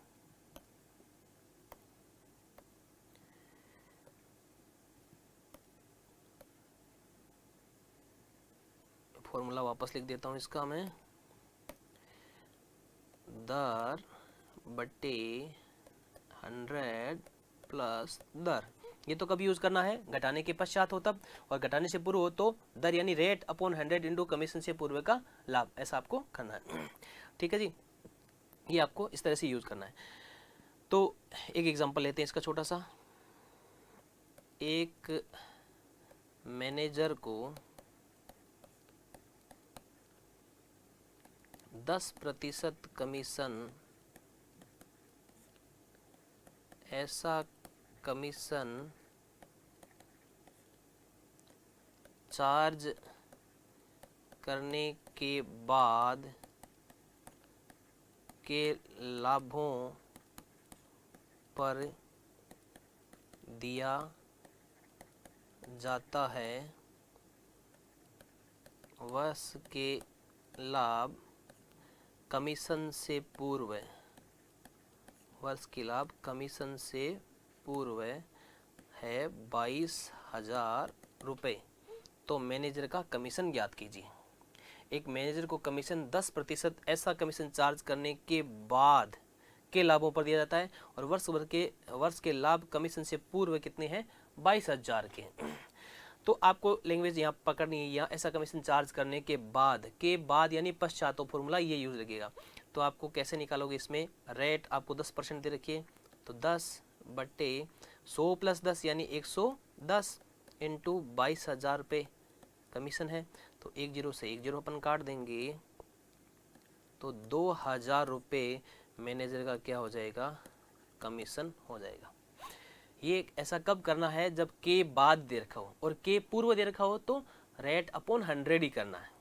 ये ऐसा कब करना है? आपको फर्स्ट वाली सिचुएशन जो है उसमें करना है। और यहाँ चार्ज करने के पूर्व दे रखा हो तो रेट अपॉन 100 ही होगा, उसमें प्लस रेट नहीं होगी। ठीक है जी, ये अपन ने एग्जाम्पल लिया। अब इसको शो कैसे करेंगे? एक तो अपने को शो करना है प्रॉफिट एंड लॉस अकाउंट में, इसको शो करना है प्रॉफिट एंड लॉस अकाउंट में। तो प्रॉफिट एंड लॉस अकाउंट के एक्सपेंसेस है, डेबिट साइड में जाएगा। तो टू आउटस्टैंडिंग मैनेजर कमीशन कितने रुपए? 2,000। ये इस तरह से शो हो जाएगा। और उसके बाद में जाएगा ये बैलेंस शीट में, बैलेंस शीट की कौन सी साइड में? लायबिलिटी साइड में। और left hand side liability side होती है, तो इसमें लिखा जाएगा आउटस्टैंडिंग मैनेजर कमीशन कितने रुपए? 2,000 रुपये। इस तरह से मैनेजर का जो कमीशन है उसका एडजस्टमेंट किया जाता है। ये आपका छठा महत्वपूर्ण एडजस्टमेंट हो गया। तो अब अपन बात करते हैं आगे वाले एडजस्टमेंट की, नेक्स्ट वाले एडजस्टमेंट की। 6 अपन ने महत्वपूर्ण एडजस्टमेंट पढ़ लिए हैं समायोजन प्रविष्टियों का। 7वां एडजस्टमेंट अपन ले रहे हैं। 7 नंबर जो एडजस्टमेंट है उसको अपन ले रहे हैं। बीमित माल नष्ट हो जाना, बीमित माल नष्ट हो जाना। अगर आपने माल का बीमा इंश्योर्ड है और वो अगर नष्ट हो गया है तो उसको किस तरह से एडजस्ट करेंगे? बीमित माल नष्ट हो जाने की अपन बात कर रहे हैं। मान लेते हैं, एक एग्जांपल ले लेते हैं। बीमित माल नष्ट हो जाना, एग्जाम्पल से पहले इसकी बात करते हैं अपन कि एंट्री क्या किया जाता है। बीमित माल नष्ट हो जाने का मतलब है आपने बीमा करवा रखा है और जो आपका गुड्स है वो नष्ट हो गया, तो उसकी एंट्री एडजस्टमेंट की जाती है। जितना इंश्योरेंस कंपनी अपने को देगी वो तो इंश्योरेंस कंपनी, और जितना अपने को नहीं मिलेगा वो लॉस हो जाएगा। तो लॉस बाय, मान लेता हूँ कि मैं आग से माल नष्ट हो जाता है बीमित माल, तो loss by fire account debit. और जितना इंश्योरेंस कंपनी दे देती है पैसा अपने को वह इंश्योरेंस कंपनी अकाउंट डेबिट। और टू परचेज अकाउंट लिख दिया जाता है। ये तो इसकी होगी एडजस्टमेंट एंट्री। ठीक है, अब इसका करते हैं अपन समायोजन एडजस्टमेंट। समायोजन के अंदर क्या करेंगे? सबसे पहले तो जितना लॉस हुआ है वो तो प्रॉफिट एंड लॉस अकाउंट के कौन सी साइड में दिखा देंगे? डेबिट साइड में दिखा देंगे। और दूसरा वो तो P&L के डेबिट में आ जाएगा। दूसरा ट्रेडिंग अकाउंट जो है उसमें से, ट्रेडिंग अकाउंट में आपका गुड्स भी कम हो गया है, ट्रेडिंग अकाउंट में आपका गुड्स कम हो गया तो परचेज में से क्या कर देंगे? कम कर देंगे। और जितना इंश्योरेंस कंपनी दे रही है वो तो अच्छी बात है, हमें फ़ायदा हो रहा है। इंश्योरेंस कंपनी, वो इंश्योरेंस कंपनी के अपन नाम लिख देंगे। इंश्योरेंस कंपनी भाई तुम दे दो, ठीक है। तो ये बीमित कंपनी का आपका बीमित माल नष्ट हो जाता है, तो इस तरह से इसका एडजस्टमेंट किया जाता है। ठीक है जी, इसको बीमित इंश्योरेंस कंपनी को लिखने की ज़रूरत नहीं है। और बैलेंस शीट में इसको ट्रांसफर नहीं किया जाता है, केवल ट्रेडिंग और P&L में इसका एडजस्टमेंट हो जाता है। तो ट्रेडिंग अकाउंट में तो ये परचेज में से माइनस हो जाएगा जितना आपका माल नष्ट हो गया है, और P&L के डेबिट साइड में आपका चला जाएगा जितना लॉस हुआ। ये तो बीमित माल के नष्ट होने की एडजस्टमेंट एंट्री हमने पढ़ ली। उसके बाद में अब हम बात करते हैं आगे वाले एडजस्टमेंट की। जो हमारा 8 नंबर एडजस्टमेंट है उसकी हम बात करें, वो है डूबत ऋण के लिए आयोजन। डूबत ऋण के लिए आयोजन। डूबत ऋण के लिए आयोजन। Provision for bad dates. डूबत ऋण के लिए आयोजन। डूबत ऋण के लिए आयोजन अपन जब समायोजन पढ़ रहे हैं तो अपने को पहले ये पता होना चाहिए कि डूबत ऋण क्या होता है और आयोजन क्या होता है। तो बात करते हैं डूबत ऋण की। डूबत ऋण का मतलब ये है, अगर आपने किसी को उधार माल बेचा है, वो देनदार पैसा नहीं देता है, उसका दिवाला निकल जाता है, तो वो राशि हमारी डूब जाती है, वो राशि हमें मिलती नहीं है, उसको हम बोलते हैं डूबत ऋण या बैड डेट्स। हमारे देनदार द्वारा पेमेंट नहीं देना, देनदार का दिवाला निकलना हमारा डूबत ऋण हो जाता है। व्यापारी क्या करता है, जितने भी नुकसान हो सकते हैं उसके लिए रूढ़िवादिता की परंपरा के अनुसार कुछ आयोजन बनाता है। आयोजन का मतलब ज्ञात दायित्वों के लिए, ज्ञात दायित्वों के लिए लाभों में से पैसे लेकर के रखना, बचा करके रखना, उसको अपन आयोजन बोलते हैं। दायित्व हमें ज्ञात है लेकिन उनकी राशि अज्ञात है, कितना नुकसान होगा ये नहीं पता है लेकिन होगा जरूर ये पता है, तो उसके लिए क्या बनाए जाते हैं, आयोजन बनाए जाते हैं। तो डूबत ऋण के लिए जो आयोजन बनाते हैं, यानी जो देनदारों का पैसा डूबेगा उसका एडजस्टमेंट किस तरह से किया जाएगा, उसके लिए अपन बात करते हैं। तो देनदारों पर जो देनदारों का जो पैसा डूब जाता है उसके लिए एक छोटा सा अकाउंट बना करके मैं आपको समझा रहा हूँ। Provision for bad and doubtful dates account. Bad and doubtful dates account, छोटा सा अकाउंट बनाएंगे, इसके अंदर इसको शो करेंगे कि किस तरह से इसका एडजस्टमेंट किया जाता है। जितना भी बैड डेट्स होता है वो डेबिट साइड में लिख दिया जाएगा, to bad debts, to bad debts. आपने पहले से जो आयोजन बना रखा है यानी ओल्ड जो प्रोविजन है वो लिखा जाता है बाय बैलेंस BD। प्रोविजन का बैलेंस क्रेडिट होता है। ये कौन सा प्रोविजन आपका, old provision, old provision by balance BD। जितना भी बैड डेट्स है वो यहाँ लिख दिया जाता है। उसके बाद में अगर और बैड डेट्स होता है उसको हम बोलते हैं further bad debts. Further bad debts यानी अतिरिक्त डूबत ऋण, इसको बोलते हैं फर्दर बैड डेट्स। उसके बाद में नया आयोजन और बनाया जाता है, साल के अंत में जो बनाते हैं उसको बोलते हैं टू बैलेंस CD। यहाँ पे आता है न्यू प्रोविजन, यानी देनदारों के लिए आप और कितना आयोजन बना रहे हो वो न्यू प्रोविजन में आता है। तो ये आपका प्रोविजन फॉर बैड डेट्स का एक अकाउंट है। अब इसके अंदर क्या है, आपको एक इधर आता है by profit and loss account, by profit and loss account. अब क्या करना है जी, जो provision for bad and doubtful dates account जो इस तरह से बनता है, यानी पूरे साल भर में जो बैड डेट्स होते हैं हमारे पास, साल भर में जो बैड डेट्स होते हैं वो सबसे पहले कहाँ दिखाने हैं, डेबिट साइड में, provision for bad and doubtful dates के। और डूबत ऋण हो जाता है अगर जब अपन फाइनल अकाउंट बना रहे हैं उस टाइम, तो फर्दर बैड डेट्स के रूप में लिखा दी जाती है। पिछले साल जो आपने आयोजन बनाया था, ओल्ड प्रोविजन जो आपका बाय बैलेंस BD है, वो सबसे पहले क्रेडिट में आता है। उसके बाद में इन दोनों से संबंधित आपको इन्फॉर्मेशन देता है, या तो P&L से संबंधित देगा या फिर आपको देगा बैलेंस CD न्यू प्रोविजन से संबंधित। इन दोनों से टू बैलेंस CD या बाय P&L से संबंधित एक इन्फॉर्मेशन मिलेगी। अगर आपको इससे संबंधित इन्फॉर्मेशन दे रखी है तो बैलेंसिंग फिगर से आपके पास P&L आ जाएगा। अगर P&L आपको इन्फॉर्मेशन दे रखी है तो बैलेंसिंग फिगर से क्या आ जाएगी, बैलेंस CD आ जाएगा। अब इसको अपन एडजस्ट कैसे करते हैं, इसको शो कैसे किया जाता है।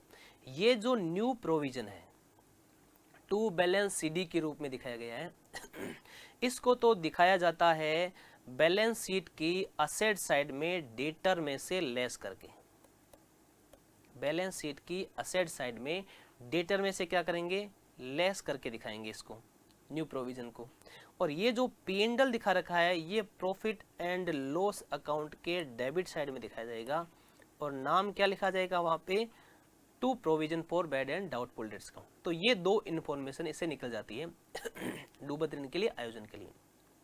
तो यानी डूबत ऋण के लिए जो आयोजन होता है उसके लिए अपन बात करें कि इसको शो कैसे किया जाता है, तो नंबर 1 कहाँ शो होगा, इसका समायोजन। इसका समायोजन कहाँ होगा, नंबर 1 इसका समायोजन होगा प्रॉफिट एंड लॉस अकाउंट के कौन सी साइड में, डेबिट साइड में। प्रॉफिट एंड लॉस अकाउंट की डेबिट साइड में, और लिखा क्या जाएगा, to provision for bad debts account. और दूसरा जो समायोजन होता है वो बैलेंस शीट में होगा, बैलेंस शीट के अंदर होगा। और बैलेंस शीट की कौन सी साइड में होगा, बैलेंस शीट की असेट साइड में होगा। और बैलेंस शीट की असेट साइड में कैसे होगा, मैं शो करके दिखा रहा हूं इसको। बैलेंस शीट की असेट साइड में क्या होता है, लिखते हैं ऐसे डेटर। बैलेंस शीट की असेट साइड में सबसे पहले लिखते हैं डेटर, डेटर की अमाउंट लिख दी जाती है। इसमें से माइनस किया जाता है पहले तो फर्दर बैड डेट्स, FBD का मतलब फर्दर बैड डेट्स, इसको माइनस कर दिया जाता है। उसके बाद में माइनस किया जाता है न्यू प्रोविजन, ये जो लिखा ना to balance CD new provision, ये नया वाला प्रोविजन जो टू बैलेंस CD में लिखते हैं वो न्यू प्रोविजन भी क्या कर दिया जाता है, माइनस कर दिया जाता है। फिर जो अमाउंट आती है डेटर की वो बैलेंस शीट में असेट साइड में बाहर शो की जाती है। ये इसको एडजस्ट करने का तरीका है। तो ये एक महत्वपूर्ण है डूबत ऋण के लिए आयोजन। कई बार इस पर क्वेश्चन पूछ लिया जाता है, प्रैक्टिकली क्वेश्चन पूछा जाता है इस पर, तो इसमें अमाउंट देते हैं, आपको कैलकुलेट करना पड़ता है, इसलिए बहुत ज़रूरी था अकाउंट बनाना इसका, provision for bad and doubtful debts का अकाउंट बनाना।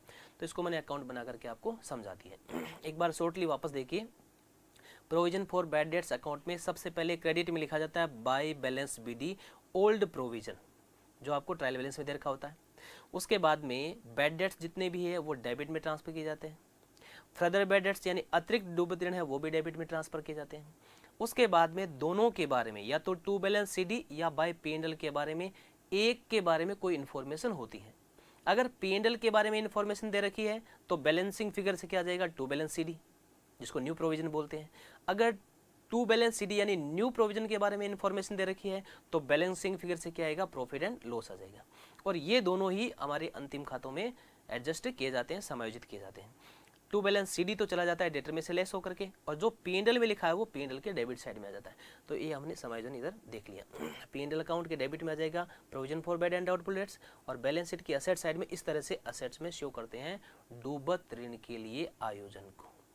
तो 8 हमारे महत्वपूर्ण समायोजन प्रविष्टियां हमने कंप्लीट कर ली है।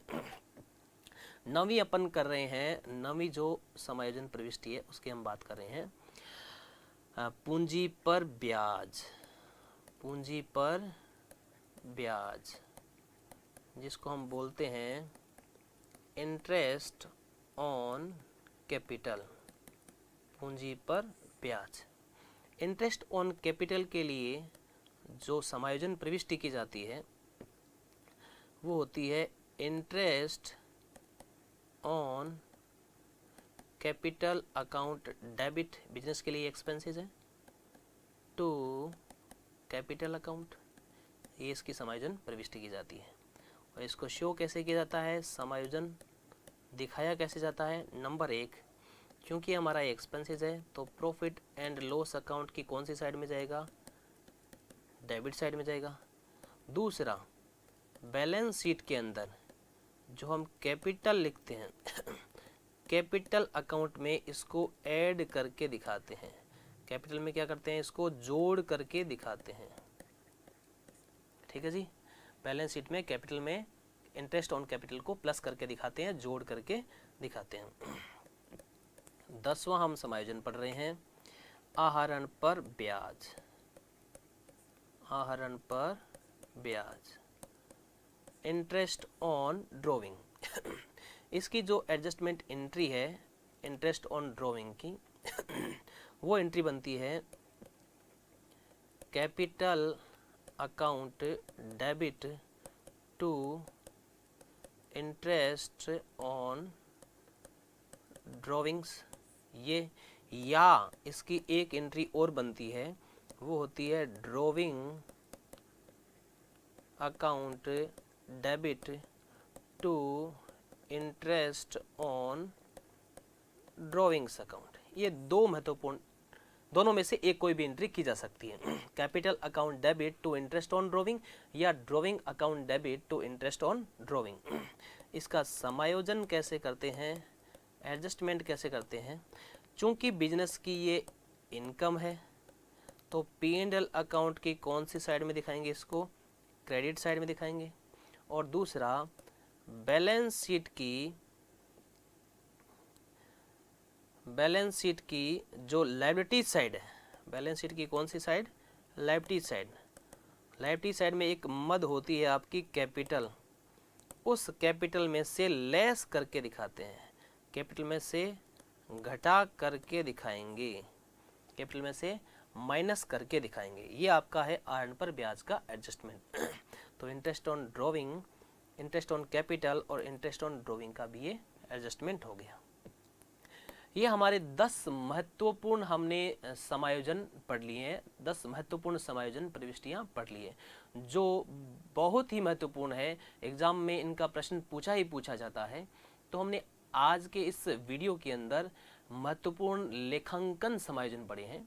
महत्वपूर्ण लेखांकन समायोजनों को हमने 3 भागों में बांटा था, अंतिम प्रविष्टियां, प्रारंभिक प्रविष्टियां और समायोजन प्रविष्टियां। तो अंतिम प्रविष्टियां जो थी वो तो व्यापार खाते और लाभ हानि खाते से संबंधित थी। प्रारंभिक जो प्रविष्टियां थी वो खातों को खोलने से संबंधित थी, असेट्स और लायबिलिटीज के खातों को खोलने से संबंधित थी। और जो समायोजन प्रविष्टियां हैं वो अंतिम खातों में ट्रेडिंग, पी&एल और बैलेंस शीट में एडजस्ट यानी ऐड लेस करने से संबंधित थी। तो ये बड़ा ही महत्वपूर्ण आज का टॉपिक है। आई होप आप सभी को बड़े अच्छे से समझ में आ गया होगा। बहुत बहुत थैंक यू।